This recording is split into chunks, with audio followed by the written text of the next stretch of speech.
পাঠিয়ে দিবেন না, 2 দিন সময় নেবেন, চিন্তা করবেন কাকে সেখানে ফাঁসিয়ে দেওয়া হচ্ছে। এখন থেকে কোস্টগার্ডের যে সমস্ত সদস্যরা রয়েছেন, আমাদের এই বক্তব্য, এখানে আপনাদের গোয়েন্দা বাহিনী আছে, আমরা জানি এই বক্তব্য আপনাদের কাছে পৌঁছাবে। গতকালকে আমাদের এক সাংবাদিক সহকর্মী আরফাত সানির বিষয়ে যখন কোস্টগার্ডের সাথে কথা বলল, তার হেড অফিস থেকে কোস্টগার্ডের সদস্যরা গিয়ে, ঊর্ধ্বতন কর্মকর্তারা গিয়ে তাকে ফোন করা হয়েছে। এই যদি কন্ট্রোল করার চেষ্টা হয়, এই নতুন বাংলাদেশে এখন পর্যন্ত সাংবাদিকের যে কথা বলার স্বাধীনতা, সেটা এখন পর্যন্ত বাস্তবায়ন হয় নাই। আরফাত সানি ভাইয়ের আগের একটি ঘটনা, যেখানে একটি জেলেকে গুম করে হত্যা করা হয়েছে, এই ঘটনার বিস্তারিত লাইভ করে হচ্ছে আমাদের আরফাত সানি ভাই। এর পরবর্তীতে আমরা আরফাত সানি ভাইয়ের মতো সুন্দর প্রতিবেদন করা সাংবাদিককে যখন আইন সহ অন্যান্য বিষয়ে যখন তাকে গ্রেপ্তার দেখানো হয়, তাহলে এইটা বলতে হয় রাষ্ট্রীয় একটি ষড়যন্ত্র। অবশ্যই এই ষড়যন্ত্রের সাথে যারাই জড়িত, তাদের পরিণতি আমার মনে হয় উচিত প্রদীপের মতো হবে। একটি অঞ্চলকে ঘিরে, যে অঞ্চলের মানুষের নিরাপত্তা দেওয়ার কথা, যে অঞ্চলের মানুষের কথা বলার কথা, সেই অঞ্চলে যদি সুষ্ঠু সাংবাদিকতা যদি করতে না পারে, তাহলে এখানে আর কিছু বলার নেই। এই রাষ্ট্র নিয়ে আমাদের নিরাপত্তা সংকট থাকে। এই অঞ্চলটি সীমান্ত অঞ্চল, এই অঞ্চলে সত্য প্রকাশ করার মতো স্বাধীনতা অবশ্যই সাংবাদিকদের থাকা উচিত।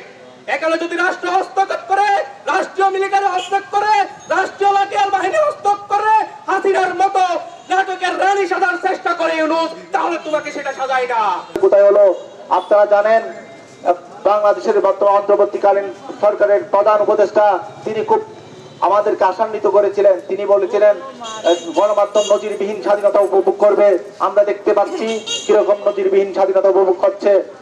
আপনারা ইতিমধ্যে জেনেছেন আরফাত সানি, তিনি যাই দিনের মতো একটি পত্রিকার ডিজিটাল প্ল্যাটফর্মে কাজ করে, সেই আরফাত সানির মতো একজন সাংবাদিককে, সুপ্রতিষ্ঠিত সুপরিচিত দীর্ঘদিনের পরীক্ষিত সাংবাদিককে আপনারা আইস দিয়ে কোস্টগার্ডের মতো একটি বাহিনী, আমাদের ঘৃণা লাগে, লজ্জা লাগে।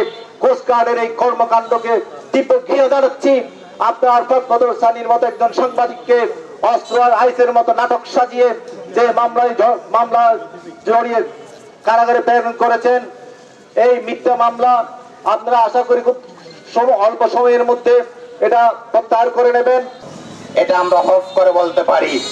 এটা কিভাবে সাজানো হয়েছে, কেন সাজানো হয়েছে, কোন লক্ষ্য উদ্দেশ্য নিয়ে সাজানো হয়েছে, তা দীপালোকের মতো স্পষ্ট। আমরা আজকে বলছি, এসপি মহোদয়কে নয়, স্বরাষ্ট্র উপদেষ্টার দৃষ্টি আকর্ষণ করছি। আপনি কক্সবাজারের সাংবাদিক সমাজের নারী নক্ষত্র জানেন, কারণ কক্সবাজারের সাথে আপনার একটা বন্ধন আছে, আপনার একটা সম্পর্ক আছে, কক্সবাজারের গণমাধ্যম কর্মীদের সম্পর্কে আপনার একটা সম্পর্ক আছে। মাননীয় স্বরাষ্ট্র উপদেষ্টা, আপনি আগামী 48 ঘন্টার মধ্যে এই বিষয়ে যদি ব্যবস্থা না নেন, তাহলে আপনার বিরুদ্ধে আমাদের কলম উঠবে। আমরা বলতে পারি, আজকে ডিএমপি কমিশনার হাবিবুর রহমানের মৃত্যুদণ্ড হয়েছে, এখান থেকে শিক্ষা নিতে হবে। প্রদীপের মৃত্যুদণ্ড হয়েছে, এখান থেকে যদি শিক্ষা না নেন, পেন নয় আন্ডারওয়ার্ল্ড নিয়ে কক্সবাজার থেকে যেতে পারবেন না। অতীতে প্রমাণিত হয়েছে। তো আমি বললাম যে আপনারা রাগ করে থাকেন, সেটা হচ্ছে আবু নামে একজনকে কালারমার্চরে এক কৃষককে রাতে মারা হয়েছে। আমার কাছে তার পরিবারের, তার ছেলের বক্তব্য রেকর্ড আছে। সে বলল যে আমার বাবাকে মারা হয়েছে, যারা আমার বাবাকে ধরে নিয়ে গেছে তাদের রাষ্ট্রীয় বাহিনী, তাদের এখানে কোস্টগার্ড লেখা ছিল। আমি পরে যখন এটা লিখলাম, আমাকে হচ্ছে মিডিয়া সেল থেকে ফোন দিয়ে নানান ভাবে মানে ভদ্রতার সুরে তারা হুমকি দিচ্ছে। তো আমি বললাম ঠিক আছে, আপনাদের যা করার করেন, আমি যে নিউজ করেছি সেটার তথ্য আমার কাছে আছে। গত ডিসেম্বরে তামিম নামের একটা ক্লাস 8-এর ছেলেকে ধরে এনে অভিযানের নামে তার বাবার নাম বের করার জন্য তাকে পিটিয়ে জখম করা হয়েছে। সেই ছেলেটার কাছে যখন আমি গেলাম, সে আমারে বলল, আমার বাবা যদি অপরাধী হয় আমি ধরে নিলাম, আমি কি অপরাধ করেছি যে আমাকে এভাবে পিটানো হলো। সেই নিউজটা যখন করলাম, কোস্টগার্ডের মিডিয়া সেল থেকে ফোন করে আমাকে জিজ্ঞেস করলো যে এই নিউজের মাধ্যমে আপনি কোস্টগার্ডের ব্যাপারে কি তথ্য দিতে চান, মানুষ কি তথ্য বুঝবে। তা আমি বলছিলাম, মানুষ কি বুঝবে সেটা আমি জানি না, আমি শুধু যে তথ্যটা পেয়েছি কোস্টগার্ড যে এখানে বেআইনি কাজ করছে সেটাই করেছি। আপনারা দেখেন, মহেশখালীতে হচ্ছে বঙ্গোপসাগরের এখানে সোনাদিয়ার এখানে জলদস্যুতা হয়, কোস্টগার্ডের সেখানে কোনো অভিযান হয় না। কয়েকদিন আগে এক নারী আমাকে কান্না করে করে ফোন দিচ্ছে যে আমার স্বামীর বোট ডাকাতি করেছে, সেই বোট নিয়ে আবার অন্য বোট ডাকাতি করছে। আমি কোস্টগার্ডের কাছে গিয়েছিলাম জিডি করে, কোস্টগার্ড বললো আমার তো ওইখানে যাওয়ার লজিস্টিক সাপোর্ট নাই। তাদের ওইখানে যাওয়ার লজিস্টিক সাপোর্ট নাই, কিন্তু অস্ত্র দিয়ে মানুষকে ফাঁসানোর লজিস্টিক সাপোর্ট তাদের থাকে। আমরা কক্সবাজারে এক সময় দেখেছি অ্যাডিশনাল এসপি বাবুলের নেতৃত্বে পরিকল্পিতভাবে নাটক করানো হতো এবং কিছু নিরীহ মানুষদেরকে তারা মিথ্যা মামলায় জড়িয়ে বিভিন্নভাবে হয়রানি করত। আমরা দেখেছি সেই সময় অমুক অমুক দলের রাজনীতি করে, অমুক এই পার্টি করে, সেটি বলেও মিথ্যা নাটক করানো হতো এবং বিভিন্ন মানুষকে তারা হয়রানিমূলক মামলা দিয়ে নির্যাতন করত। কিছু পরিচিত দাব, ছুরি ইত্যাদি দিয়ে মামলায় চালান দেওয়া হতো। এই 24-এর পরেও বাংলাদেশের সবচেয়ে জনপ্রিয় এই সরকারের আমলেও সেই একই নাটক হচ্ছে। আমাদের প্রশ্নটা হচ্ছে সেখানে, তাহলে এই পুলিশ বাহিনী, এই প্রশাসনের কোস্টগার্ড বাহিনী কিংবা অন্যান্য বিডিআর বাহিনী তারা এখনো পরিশুদ্ধ হয়নি। তারা এত বড় ধাক্কা খাওয়ার পরেও তারা এখনো পরিশুদ্ধ হতে পারেনি। তারা এখনো বাংলাদেশকে নিজের দেশ হিসেবে গ্রহণ করতে পারেনি। তারা এখনো আইনের শাসন প্রতিষ্ঠার জন্য তারা এখনো শপথ দিতে পারেনি। প্রিয় ভাইরা, আজকে সানির উপর এই নির্যাতন হচ্ছে, কালকে আপনার উপর হবে, পরশুদিন আমাদের উপর হবে। আমাদের বক্তব্য হচ্ছে যেটি সঠিক ঘটনা সেখানে যদি যে কেউ হোক সে যদি অপরাধী হয় সে শাস্তি পাক, আমাদের কোনো বক্তব্য নাই। কিন্তু নিরাপরাধ লোককে অন্য একটি কারণে আপনি সাজিয়ে শাস্তি দেবেন, রাষ্ট্র এই অপরাধ করবে, আমরা সেটা মেনে নিতে পারি না। প্রিয় ভাইরা, আমরা দেখেছি এই কোস্টগার্ডে এখন যারা চাকরি করছে তারা চাঁদাবাজে পরিণত হয়েছে। আপনারা জানেন বার্মায় বাংলাদেশ থেকে কিছু পণ্য যায়, যাদের সাথে চুক্তি হয় তাদের নৌকাগুলো ধরা হয় না, বোটগুলো ধরা হয় না, আর যাদের সাথে চুক্তি হয় না তাদেরকে ধরে আপনাদেরকে দিয়ে কিছু নিউজ করায়। অথচ এর আড়ালে হাজার হাজার টাকা, হাজার হাজার কোটি টাকা তারা ইনকাম করছে এই বিভিন্ন ধরনের নৌকা পাঠিয়ে, বিভিন্ন ধরনের মালামাল তারা পাঠিয়ে তাদের সাথে চুক্তির মাধ্যমে। প্রিয় ভাইরা, আজকে আমাদের সোজা প্রশ্ন হচ্ছে, সোজা দাবি হচ্ছে সরকারের কাছে, ডিসি সাহেবের কাছে, সেটি হচ্ছে সানি ভাইকে কালকের মধ্যে মুক্তি দিতে হবে, তার মামলা প্রত্যাহার করতে হবে এবং কোস্টগার্ডের যে অপরাধী আছে তাদেরকে শাস্তি দিতে হবে। না হলে কক্সবাজারের সাংবাদিক ভাইরা, সুশীল ভাইরা ঐক্যবদ্ধভাবে এর প্রতিরোধ করবে। থেকে একটা বিষয় স্পষ্ট হয়ে যায়, সাংবাদিকরা যেমন এই বাংলাদেশের সার্বভৌমত্বকে টিকিয়ে রাখার জন্য যুদ্ধ করে, চিন্তা করে, কাজ করে, তেমনি করে এই কোস্টগার্ড তারা সীমান্তের মধ্যে একইভাবে কাজ করে। কিন্তু পার্থক্য হচ্ছে যখন কোনো মানুষ ইন্টেনশনালি, ইচ্ছাকৃতভাবে একটা মানুষকে টার্গেট করে তার বিরুদ্ধে রিপোর্ট করার জন্যে, তখন এই বিষয়টা আমরা খুব ক্লিয়ার হয়ে যায় কেন তাকে সাজানোভাবে প্রহসনমূলক অস্ত্র এবং মাদক দিয়ে তাকে আটক করা হয়েছে। আমরা দেখেছি সীমান্তের মধ্যে অনেক ধরনের অপরাধ সংঘটিত হয়, মানব পাচার হয়, সাগর দিয়ে মালয়েশিয়া হয়ে, থাইল্যান্ড হয়ে মালয়েশিয়াতে মানুষ পাচার হয়, হাজার হাজার মানুষ যায়, সেই কোস্টগার্ড তাদেরকে আটক করতে পারে না। কিন্তু আজ আমাদের একজন মেধাবী সাংবাদিক যে জাতিকে পরিশুদ্ধ করার জন্য, বাংলাদেশকে গণতান্ত্রিক প্রক্রিয়ায় এবং বাংলাদেশকে সন্ত্রাস মাদক মুক্ত রাখবার জন্য তার কলম চলেছিল, সেই কলমকে আটক করে দেওয়ার জন্য, রুদ্ধ করে দেওয়ার জন্য যে প্রচেষ্টা করেছে, আমরা সেটা দেখে স্পষ্ট হয়েছি। আমরা মাননীয় প্রধান উপদেষ্টাকে আহ্বান জানাই, আপনি যেভাবে বাংলাদেশের গণমাধ্যমকে একটা মুক্ত স্বাধীন চেতনার আদলে আপনি বিচরণ করার কথা বলেছিলেন, আপনার সেই ম্যান্ডেট ইস্তেহার আপনি বাস্তবায়ন করুন। একজন কলম সাংবাদিককে আপনারা এইভাবে কুকুরের মতো, ওনার ওয়াইফ বলে গেছে, কুকুরের মতো টেনে পিটিয়ে মুখের মধ্যে কাপড় গুজে দিয়ে আপনারা ওনাকে অত্যাচার করছেন কেন ভাই? শুনে রাখেন, জুলাই এখনো শেষ হয়নি। আমার কোন সাংবাদিক ভাইদের উপর আঙ্গুল তুলবেন তো দূরের কথা, চোখ রাঙিয়ে দেখবেন আপনাদের চোখ উঠতে ফেলবো। সোজা কথা, কোন রকমের কোনো কথা হবে না। আমি মোহাম্মদ খালিদ বিন সাইদ এটাই বলছি, আমার সাথে কেউ থাকুক আর না থাকুক, আমি একাই 100। আমি আমার সাংবাদিক ভাইদের কোনো রকমের ওনাদের উপর কোনো অত্যাচার আমি চাই না।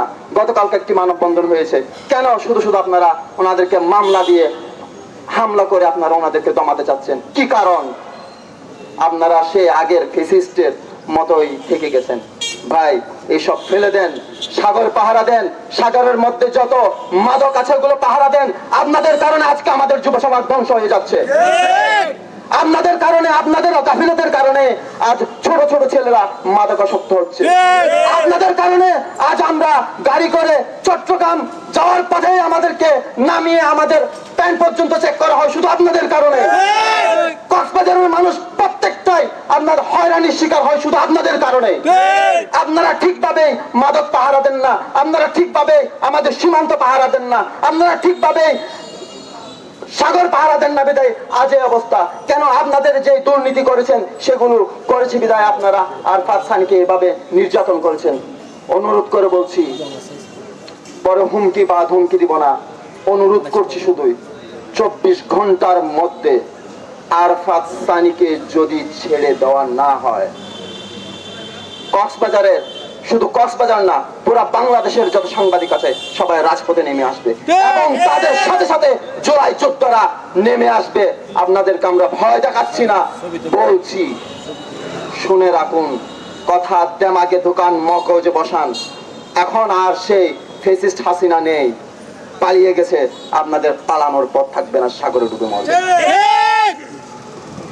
আপনারা যদি মনে করেন আমি এগুলো আপনাদের হুমকি দিচ্ছি তাহলে তা মনে করেন, কোনো সমস্যা নাই।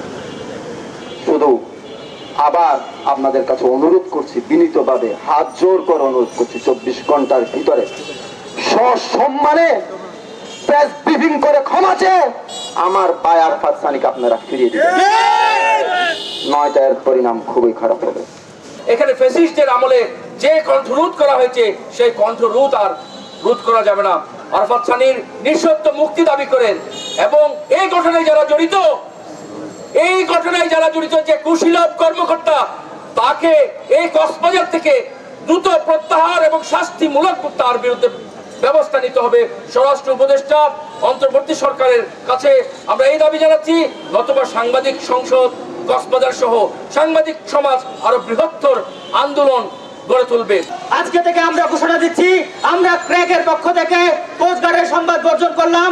একই সাথে আরফাত সানির ন্যায় বিচারের জন্য সারা বাংলাদেশের সকল সাংবাদিককে অনুরোধ জানাবো কোস্টগার্ডের সংবাদ যেন তারা বর্জন করে। আপনারা জানেন আরফাত সানির জন্য যে আন্দোলন সৃষ্টি হয়েছে সেটি এখানেই থামবে না। আগামীকাল হুকিয়া একটি মানববন্ধন ডেকেছে, সেখানকার কর্মরত সাংবাদিকরা। একই সাথে ঈদগাহতেও আয়োজন করা হচ্ছে এবং আমরাও যদি 24 ঘন্টার মধ্যে আরফাত সানিকে মুক্তি দেওয়া না হয়, আমরাও আরো কঠোর কর্মসূচি দিতে বাধ্য হব। এই মানববন্ধনটা থামানোর জন্য কোস্টগার্ডের উচ্চ পর্যায় থেকে আমাদের কাছে তদবির করা হচ্ছিল। হুমকি দেওয়া হয়েছে আমাকে, আজিম নিহাতকে হুমকি দেওয়া হয়েছে। কে হুমকি দিবেন আপনারা? 20 লাখ, 20 লাখ, 40 লাখ ইয়াবা দিয়ে হয়তো চালান করবেন, 200 বন্দুক দিয়ে চালান দিবেন, অথবা লাশটা সাগরে ভেসে উঠবে। এই লাশ ভেসে ওঠার জন্য অনেক আগে থেকে প্রস্তুত হয়ে আছি। সুতরাং লাশ ভাসিয়ে তোলার হুমকি দিবেন না। বাংলাদেশের মানুষ তথা কক্সবাজারের মানুষ জানে, বর্তমান সাধারণ মানুষ জানে আপনারা কি করেন, কি কর্ম করেন। সাধারণ মানুষের কাছে গিয়ে আপনারা যারা কোস্টগার্ডের ঊর্ধ্বতন রয়েছেন আপনারা জিজ্ঞাসা করুন মহেশখালীতে কি হয়, টেকনাফে কি হয়, কি ধরনের নানা ধরনের নাটকীয়তা করে আমাদেরকে ফাঁসানো হচ্ছে এবং 5 আগস্টের পরেও এখনো পর্যন্ত ফাঁসানোর যে ধারাবাহিকতা সেটা অব্যাহত রয়েছে। আপনাদের একটা প্রমাণ স্বরূপ একটা কাগজ আমি দেখাতে চাই।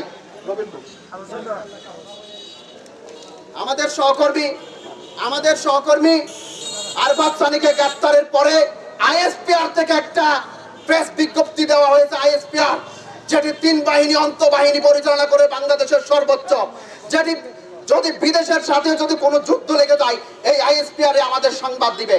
সেখানে আরফাত সানির কোনো অস্তিত্ব নেই। আরফাত সানির যদি কোনো অপরাধ থাকে সেই অপরাধ কেন আগে বলেননি আপনারা? আপনাদের বিরুদ্ধে যখন সেই বক্তব্য দিয়েছে, আপনাদের বিরুদ্ধে যখন সংবাদ প্রকাশ করেছে, তখন আপনারা নানা ফোন দিয়ে তাকে টার্গেট করেছেন। প্রথমে তার স্বজনদের, এরপরে তাকে আপনারা তুলে নিয়েছেন কেন? সেখানে তো নৌবাহিনী অভিযান করেছিল, নৌবাহিনী যে আইএসপিআর থেকে যেই বক্তব্য দিয়েছে এটি চেঞ্জ করলেন কেন আপনারা?